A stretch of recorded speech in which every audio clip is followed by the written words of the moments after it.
This is Bia, Becoming in Action. Hosted by Sandy Abair, this podcast explores the lifelong journey of growth as leaders, as professionals, and as human beings.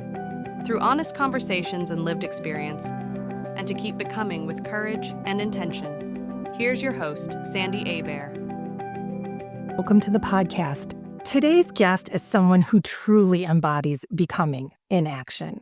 When I met Holly, she was staying at home with kids. They just had moved to Bowling Green. She wasn't in construction. She wasn't an entrepreneur. She didn't have a business degree or formal training in renovation. What she did have was curiosity, grit, and a willingness to try. 18 years ago, Holly taught herself construction skills through Google and YouTube and completely finished her basement, not because she had to, because she believed she could learn. 4 years ago, she started a side hustle selling planners on Etsy.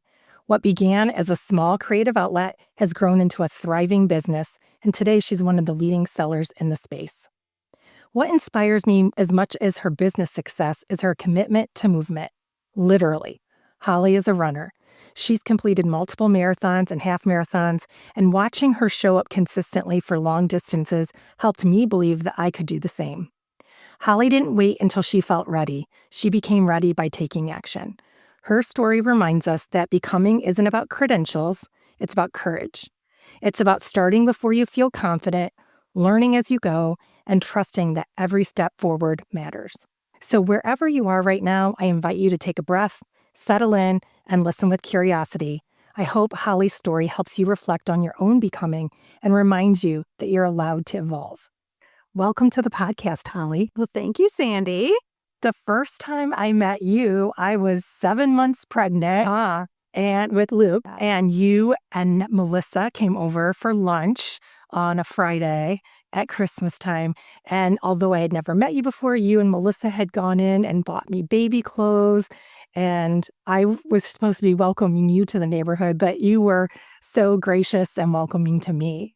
I remember that time. I came home and told Bob, I was like, oh my God, she put on this formal lunch. Like we sat in her dining room. It was so nice. I was so impressed with you. Oh, time flies. I know, doesn't it? Yeah. Oh, now Luke turned 15 on Monday. That's unbelievable. It is unbelievable. Mm-hmm. Your career has had so many twists and turns. Nail tech, various retail positions, babysitting. Nowhere in there was there anything about construction or remodeling. What first sparked the idea that you could learn construction skills on your own? Well, I do have a backstory about it. It was more stubbornness and cheapness that sent me into being able to finish that basement. Necessity is the mother of invention, right? It was. I wasn't working at the time, so I thought, why not? So kind of how it started is we paid a company to finish a drum room in the basement for my husband. I thought it was too expensive. So when it came time to finish the rest of the basement, I thought, why not? I can figure this out. I will go down the rabbit hole. My husband was very supportive of it, but he was very much in the camp of, this is not how I want to spend my free time. I will support you. He never got giddy about home improvement projects like I did. So I just basically said, okay, I'm going to figure this out. And I did. And I basically figured it out because I was too stubborn and cheap to pay a company to do it. Now, that being said, I was very delusional because it was very hard. And now I know why those companies get paid so much. It is sometimes worth the money. Yes, definitely. It turned out so beautiful. You did such a great job. And you did other smaller things before. I remember when you did your backsplash in the kitchen. Yeah. And I was like, wow, you just dug in and did it. Yeah. I don't know. If I want to do something, I pretty much figure out how to do it and just go down the rabbit hole, you know. I just always have in the back of my head, luckily we can't afford to pay someone to do this. So if I mess it up that bad, then we'll just pay someone to fix it. That's amazing. What gave you the confidence that you could actually do it? There wasn't confidence. I didn't know what the heck I was doing. Like I said, I was just being stubborn and cheap, really, more is what it came down to. I always got giddy over home improvement projects. You know, I would watch all the TV shows about redoing houses and stuff, and I just had an interest in it. So I didn't have one thing like a skill. I knew I could call my brother, because he was in the construction, but he lives in Michigan. So it was almost like phone a friend. If I ran into trouble, I knew I could call him and he would probably tell me how to fix it. So I had that in the back of my head, and I had the fact that we could call in somebody to fix it if I really royally messed it up. I remember you always tackling things like the washer wasn't working. And you're like, I can fix this. I'm like, really? Yeah, Holly fixed it. Yeah. And everything with your pool. Yeah. That was a ton of work and mechanical and chemical and all the things. Yeah, that was a lot of work. And Definitely. you just always navigated it. Yeah, I don't know. I've just had that get it done kind of attitude. Like, okay, let's try to figure this out. What were your biggest fears about starting something you had zero formal training in? Oh, hands down, is that I was going to fail and we were going to have to call in a contractor to come out and fix it, and that they would be standing in the basement looking around, shaking their head saying, ma'am, what the heck were you trying to do? It's not the fear of failure as much as the fear of being caught failing. Exactly. The embarrassment of me thinking I could have done that. What was the first project that you did in the basement? It was really putting together the order. So I kind of have a funny story, so let me back it up. I wasn't working at the time, and I had applied to work at Hobby Lobby, which was my favorite store. So I didn't hear back. I was bummed, so I threw myself into the basement project. So I planned, researched, put a huge order in at Home Depot. Delivery day comes. A huge semi-truck pulls up at the end of the driveway. As I'm standing in the window thinking, what is that truck doing out there? I don't know what I expected them to deliver it in, but it definitely wasn't that big of a semi. I get a phone call. It's Hobby Lobby. They offered me the job. So I'm standing there watching a forklift put pallets into my driveway as I'm accepting a job at Hobby Lobby. So then I went out to greet the driver. It was a horribly snowy, ugly day. And immediately he was irritated with me because he looked at me like, where's the crew that's going to unload this? And I explained it was me. Nobody else was home. So I think he felt sorry for me. We ended up pushing the pallets up to the garage door. They wouldn't even fit in the garage. They had stacked them so high and they were wrapped with like plastic really tight. So he helped me take them off, and then he used the forklift to barely shove them into the garage. And that was my moment of, oh my gosh, what the heck did I just get myself into? Because our 2-car garage would barely close. There was so much stuff in there. And I just even thought, like, how am I even going to sort through this or get this to the basement? It was definitely a moment of, oh, shit. Maybe I bit off a little more than I could chew. Back to the delusion, of, oh, I can do this. But you did. I did it. It took a while, and it definitely took a lot longer than I expected, because then I was working and they wanted me to work more hours. And I was so excited to work at Hobby Lobby. I was like, sure, I can work. In some ways that feels like yesterday, and in some ways that's so long. I know. I still think back and go, oh my God, what did I do? I can't even believe I did that. That was exhausting. I had dust. I was sore. Our whole house was dirty. I'd take off my underwear at night and there'd be drywall dust in it. And I'd think, how the heck did it get in there? That's hilarious. Was there a particular moment when you looked around and you were like, wow, I did this? It wasn't really a moment. It was more a compliment I received. So we had hired an electrical company to come out. So when the electrician showed up, I took him down the basement, explained what we needed. And one of the crew looked at me and said, holy cow, you did this? Your drywall seams are better than our crew. And I just felt like, what, me? And I think I was second guessing myself so much that hearing that really boosted my confidence. Like, oh my God, I did this. And then it was funny because he said, hey, if you need a job, I can hire you. And my thought was, oh no, I'm not doing this again. But it was just funny. And I just walked around the rest of that day like, yeah, I did it. Yeah, a professional thought I did it. You do lots of things at a professional level. When I asked you to be on this podcast, you had the same response. Me? Yeah. Yeah, you. What limiting beliefs did you have to unlearn along the way? I just always had in my head, everything is figureoutable. Okay, if I can't figure it out, I'm going to research it. There's somebody out there. I, went down the rabbit hole of YouTube, watched and tried to learn everything I could. So I just had that in my head, almost like for everything. The dryer, like, okay, somebody fixes these. How did they learn to do it? It's figureoutable, right? I would just do that. Absolutely. That's a deep confidence in yourself. Where do you think that confidence comes from? I really don't know. I really don't know. I don't feel like I'm a confident person, so I really don't know why I think I can do that. I've seen you do it over and over and over again in different arenas. I don't know. I guess it's just a trait of mine. It's kind of a delusion. Sometimes I don't figure it out, you know? I've yet to see that one come across. How did running first enter your life? I ran in school growing up, but I do remember my first adult long run was a 10-mile run in Flint, Michigan. And I don't know why I signed up. I was probably on some crazy fitness kick at the time. But I do remember after I injured my knee. So I had to go to the doctor, and I had this doctor did an x-ray, and they looked at me and said, oh yeah, you have to stop running forever. You have arthritis in your knee. I just thought, what? Naturally, I ignored them as any 30-year-old getting advice. And luckily I did, because then I went on to run multiple marathons and a handful of other races. And if I had listened to that doctor, I wouldn't have done anything. And I really enjoy running. Really, my whole life, I was pretty much a runner off and on, more serious in the last 20 years, basically. But Did you run cross country in high school? just a little bit more track. So it was natural that your oldest was a runner too then. Oh, I was so excited when my oldest wanted to be a runner. I was really giddy about it. And at that time, I also was really big into running myself. So I think that kind of motivated him to do it. But I do remember trying to train with him. I was thinking, I don't know who I thought I was, but keeping up with, a 16-year-old, I felt like a wounded animal trying to keep up with him. He was extremely talented and very fast. Yeah. And he would look at me like, why can't you run this speed? And I just couldn't do it. What made you go from casual running to long distances like half marathons and marathons? I enjoyed it, but I think what made me stick with it when it was hard were friends like you and Jen.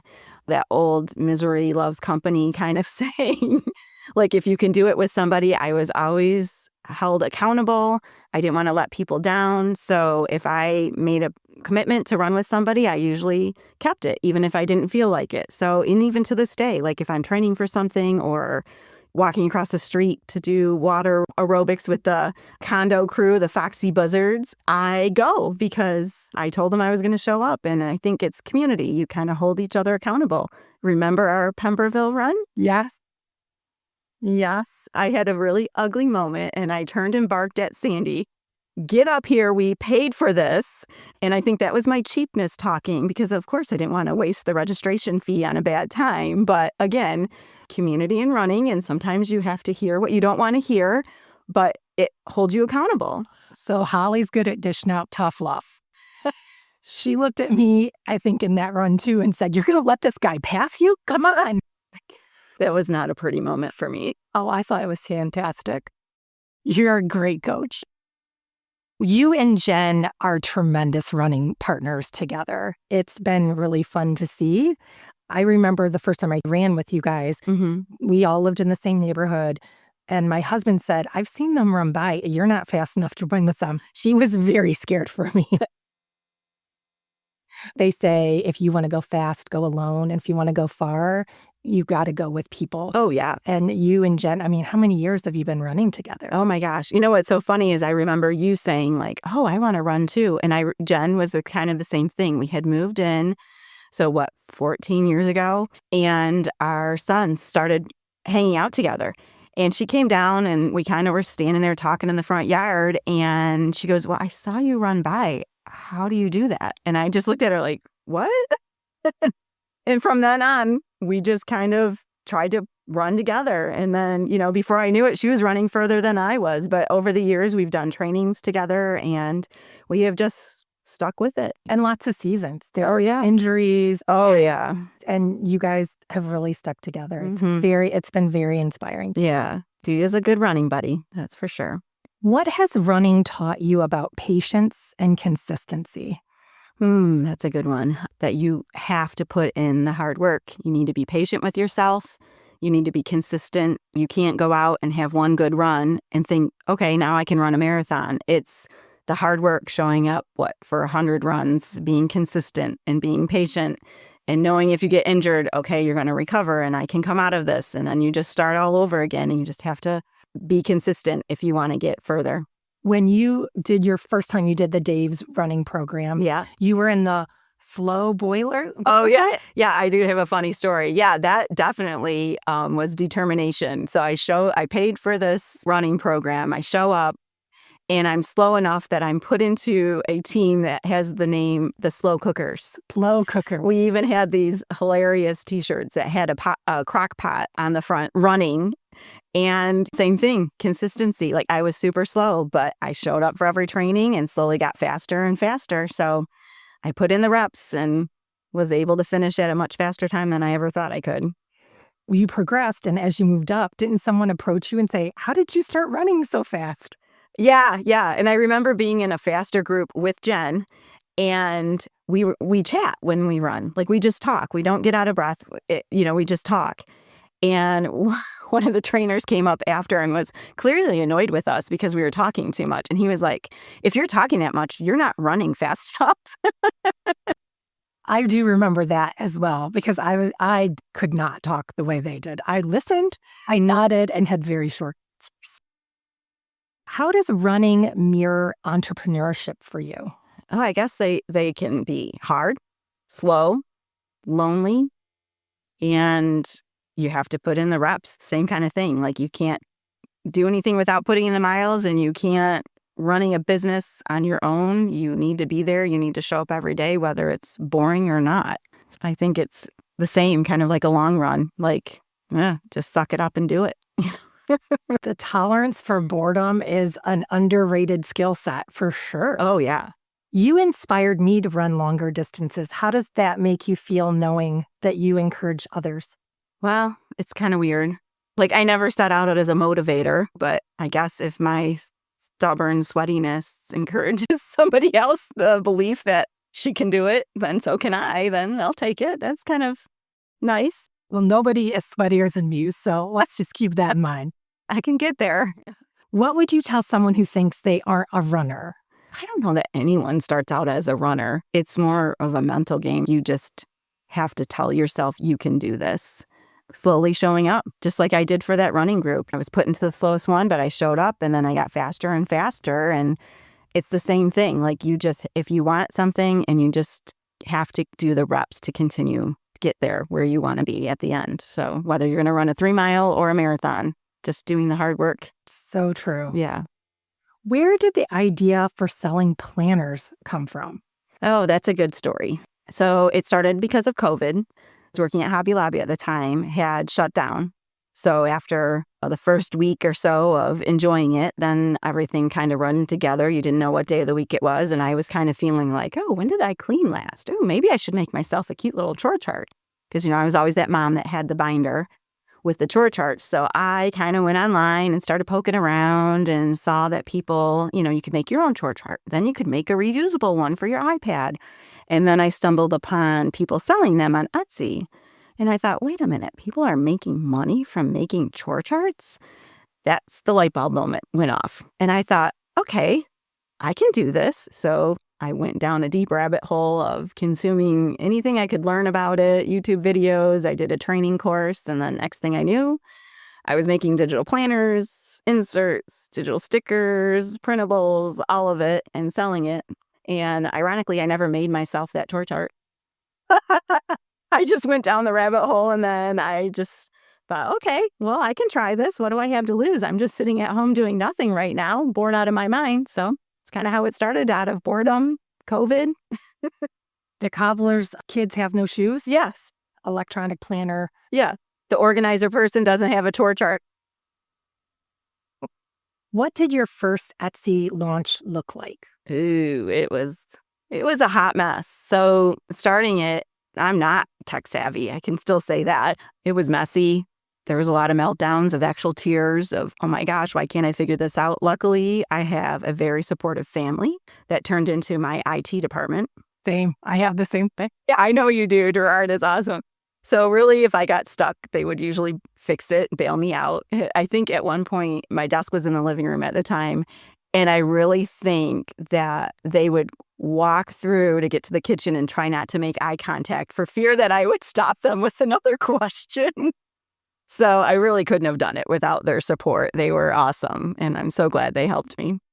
At what point did you realize this wasn't a hobby anymore or just something to do because you were bored? Yeah, I can definitely say. So Etsy has this great little app. So when you start selling and you make a sale, you get this little cha-ching sound every time you get a sale. So you have it on your phone and, it goes with me everywhere. So it's kind of a little dopamine hit. Absolutely. Like I'd be like, oh my God, someone just bought. So I'd run over to the computer, sign in and make sure it wasn't like a family member and be like, oh my God, a complete stranger just bought from me. So eventually that cha-ching sound became too much. I had to turn it off because it was embarrassing. Like I'd be, in the grocery store at somebody's house and they'd be like, what is that? And then you'd have to go on and, I felt like I was bragging about myself or like, oh, I just made a sale. So eventually I turned it off. And I think that's when it really set in like, wow, I guess this is a business. Like I have enough sales now. I really started off thinking, oh, it'd be great if I made a couple $100 a month or something fun. But it definitely started being a good business, definitely. Making more than I ever did at Hobby Lobby, that's for sure. That is for sure. What do you think makes your planners stand out in such a crowded market? Yeah, and it is a very, very crowded market. It's so much more than it was 4 years ago when I started. I guess because I wasn't tech savvy, and when I first started thinking about digital planners, I had to learn what it really was. I didn't really understand the whole concept. So I think I always had that in the back of my mind. And I always kind of thought when I was making my instructions or videos, like, okay, if I said this or that, would my mom be able to do this? Because she had a hard time with it too. So I always just had that in the back of my mind, like these need to be very clear, easy to use instructions. So I have a series of YouTube videos that customers get when they purchase it. And still to this day, I get a lot of 5-star reviews where people are commenting on like, oh, the videos were so helpful and I couldn't have done it without it. So I think there's a lot of companies out there that just assume people know what they're doing. Most of them don't. And the videos are just a backup. Even if they do know what they're doing, it's nice to just reassure yourself if you're unsure. It's so smart because when you're an expert at something, because by the time you launch this, you are an expert at it, you forget what it's like to be a novice. Right. So keeping that empathy towards a user really doesn't know how to navigate it is super smart. Right. Or the language. People will say, oh, PDF hyperlink planner that uses it with an annotation app. People are like, what? What does that mean? Because I was like that in the beginning. Yeah, I always would try to make it easy for someone to understand. And it was also a great excuse to keep your nails done, right? For the videos. Most definitely. It's always nice to have nudges towards self-care. Right, exactly. What has been the hardest part of growing into one of the top sellers? I have very bad imposter syndrome.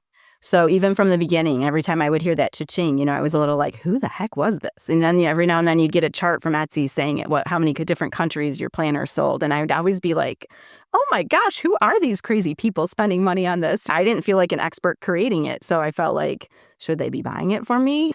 I guess when it really set in, after about a year, the first December, when I really got busy, I was making hundreds of sales a day. And my bank account was growing really fast. And I just kept thinking, oh my God, Etsy messed up.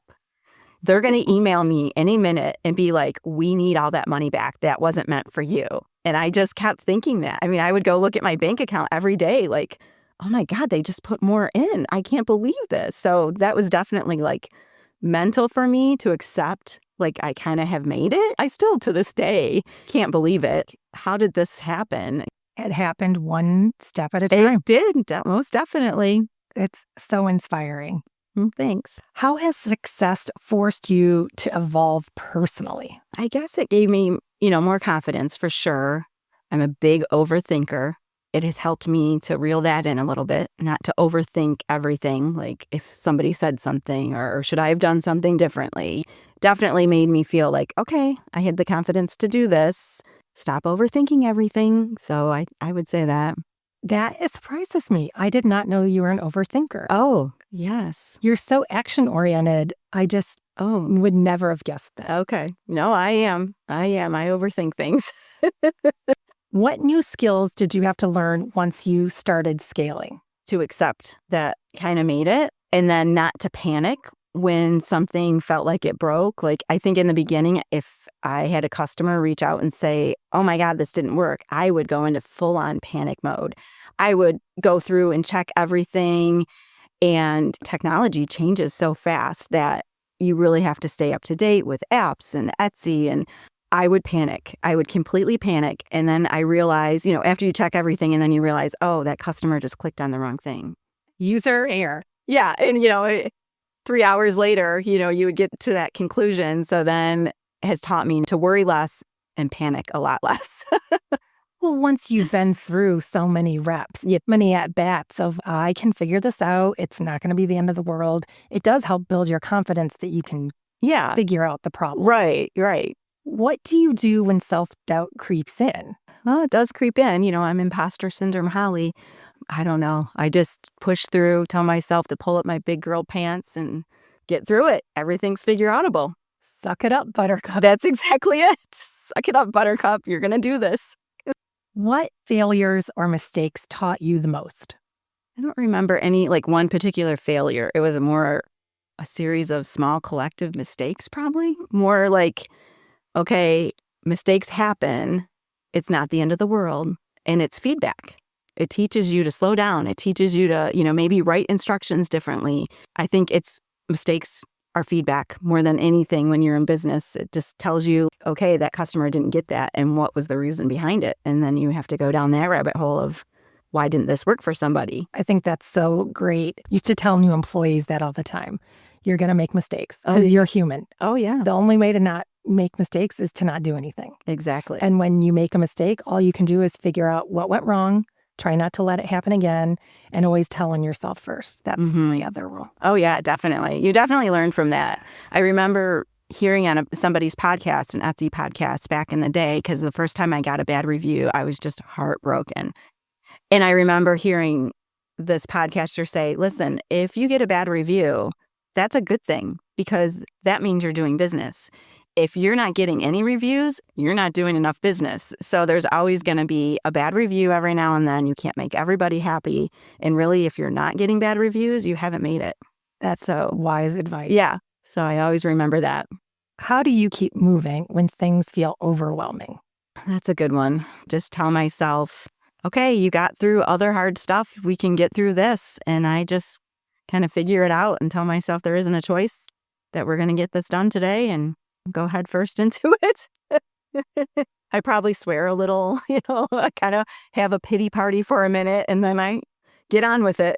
The swearing always helps a little. It sure does. It really does. Bob and I will laugh. My husband works in the next room to me and every now and then we hear each other swearing and then we'll laugh about it later going, oh, did you have a moment? It's okay to have a moment. And it's great sometimes to throw yourself a pity party. Sometimes you need that. Oh, definitely. You just can't live there. Right. For someone who's listening and they feel stuck or underqualified, what would you tell them? I would tell them, you can do this. You can figure it out. There's so much information out there nowadays. Just AI in itself will answer all your questions. I didn't have that when I started to finish the basement. There was Google AI, or Google, I guess, was AI at the time, but you can figure it out. You just have to have the willingness to figure it out. So I guess it's just taking the baby steps forward, just to slowly start your plan and what you want to accomplish and almost reverse engineer it. I want this to be done. How am I going to get there? Figure out the steps backwards, how you're going to get there and what you have to figure out. Embracing change can be very hard. Mm-hmm. And getting outside your comfort zone. Oh, definitely. That's never seemed to be something that scares you. You push yourself out of your comfort zone a lot. I wouldn't say it doesn't scare me. I guess I hide it well. You guys have traveled a ton. Yeah. You've lived in other countries for extended periods of time. Mm-hmm. I mean, that was the beauty of starting this business. I never thought that would lead to that when I first started. I'm going to make money and we're going to be able to travel anywhere and stay for months at a time. Like, that was just the pure joy of it, not realizing in the beginning, like, what it was going to allow us. But yeah, I don't know. I guess I hide it well. I do overthink things. I do worry about things, but I guess I'm not too vocal about it. It's always running, in the back of my head. Well, you definitely deserve to feel confident. Well, thank you. And I can't imagine why you still would have imposter syndrome. You really have been so successful at everything you've ever attempted to do. Probably not everything. I'm sure there's plenty of things I've done that I've given up halfway because it just wasn't going to turn out. I've probably had quite a few Pinterest failures, as they call them. Those are just reps. They're not failures. I know. Sometimes it takes more than one time, Right. to get to the success. What's one small action someone could take this week to start becoming? I would say just if you have a goal, take a baby step. Doesn't mean you have to overhaul your whole life. Take one step to do what you have on your list that you want to get done or what you want to become.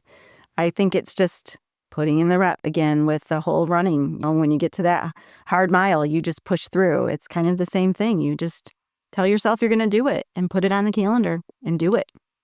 Are you a list maker? Oh, yeah. Yes. Paper or electronic? Both now. I used to be paper, but now it's hard to promote digital planners when you honestly don't use it yourself. It's like, okay, yeah, I'm gonna get this all in my planner, but I do find myself going back to paper every now and then. Sometimes just visually having it right there in front of you makes it easier than having to click through and find your list. And do you put things on the list that you've already done so you can check them off? No, I don't usually do that. Okay.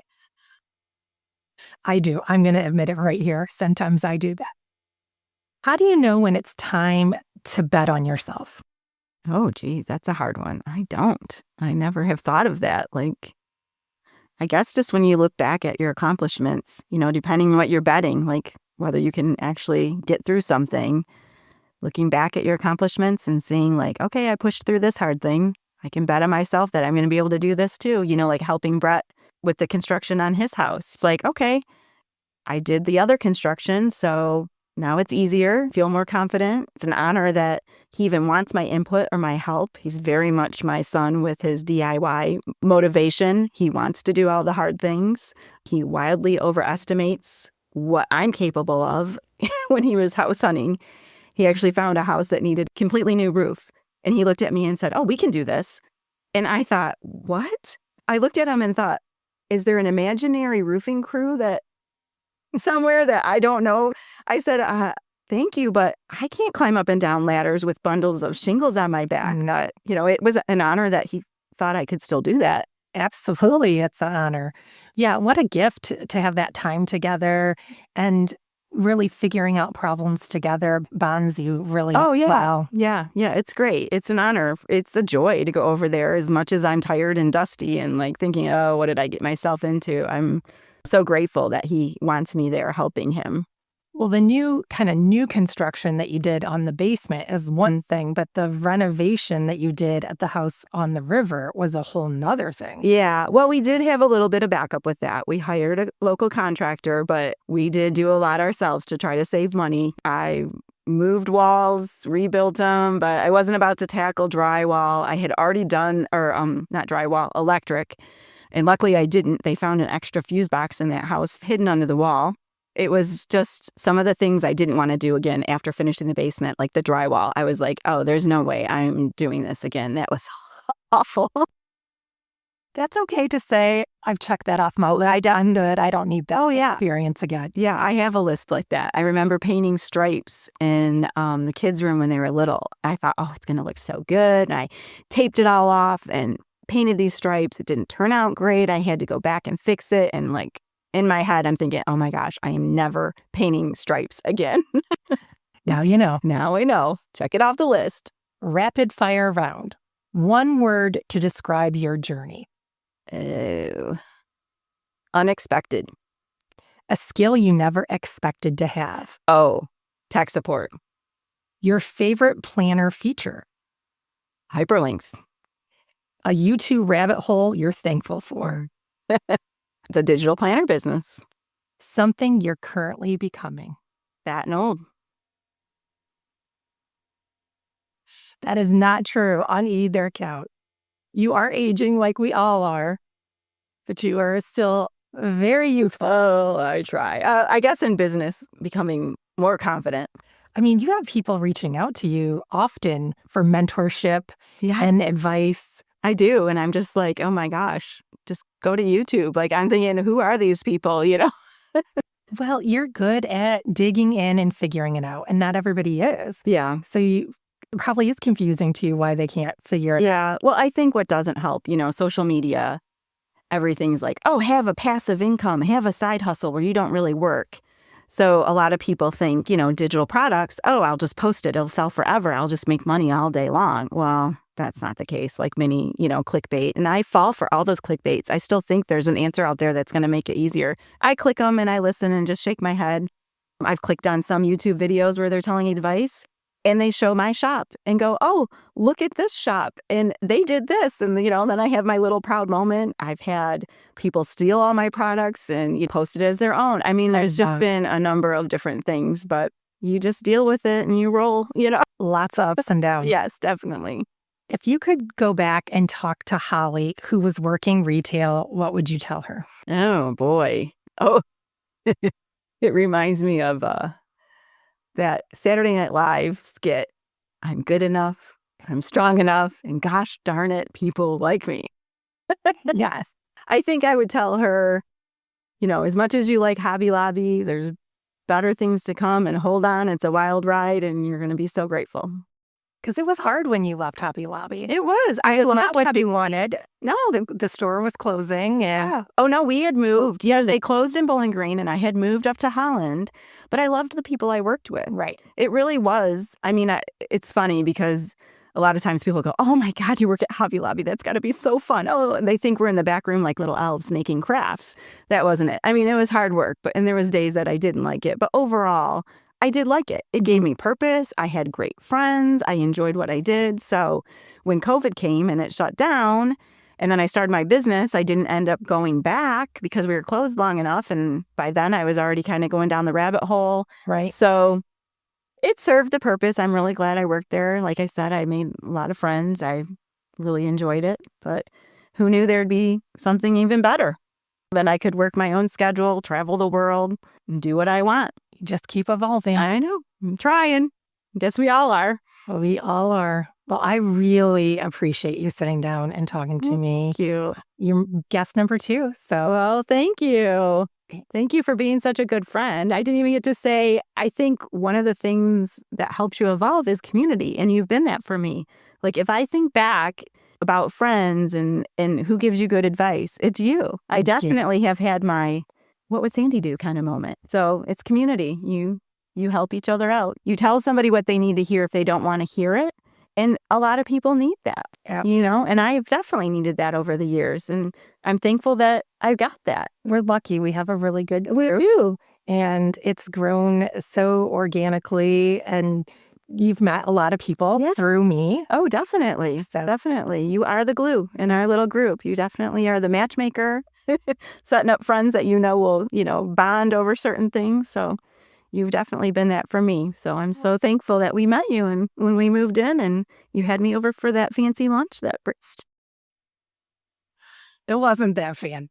It was fancy to me. You come to my house, you're getting a paper plate and some frozen chicken nuggets. You go to Sandy's, you're getting, it was like this homemade chicken braided thing. I was so impressed. Well, thank you. I was very grateful for that day. It was hard. That pregnancy was hard. And you guys made me feel really special and got me cute little outfits. And it was really nice. Yeah, we had a good time. I'm so glad we were neighbors and involved and we traveled together. And mini parties and Super Bowl parties. Mexico and Kelly's Island.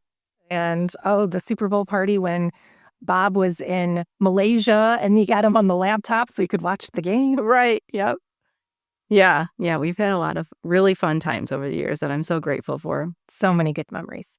Well, thank you. You're welcome. Thank you for having me. I was very nervous to start with, but you made me feel comfortable. You did great. It's just a conversation. I know, microphones and headsets. I know, but when you're a person that doesn't like to, brag or talk about yourself, it's kind of hard to be like, yeah, I did all these great things, But you have. And it is inspiring, and we need to share our stories. I think sometimes people think they're the only ones that are nervous, and that if you were meant to do something, you'd feel confident about it. And being ready is a decision, not a feeling. Mm-hmm. And it's okay to want to do something and also be unsure if you can. You can hold those two thoughts together in your head at the same time and still take action. Yeah. Very true. See? Good advice from Sandy. Well, thank you again. Going. And I love you. Love you too. Bye. Bye. Thanks for listening to Bia, Becoming in Action. The name Bia comes from the Greek goddess of force and power. And to me, it's not power over others, but the inner strength it takes to speak honestly, set boundaries, and move forward with intention. Becoming in Action focuses on the fact that growth requires both reflection and movement. Awareness without action doesn't change anything, and action without awareness isn't sustainable. Becoming really is a practice.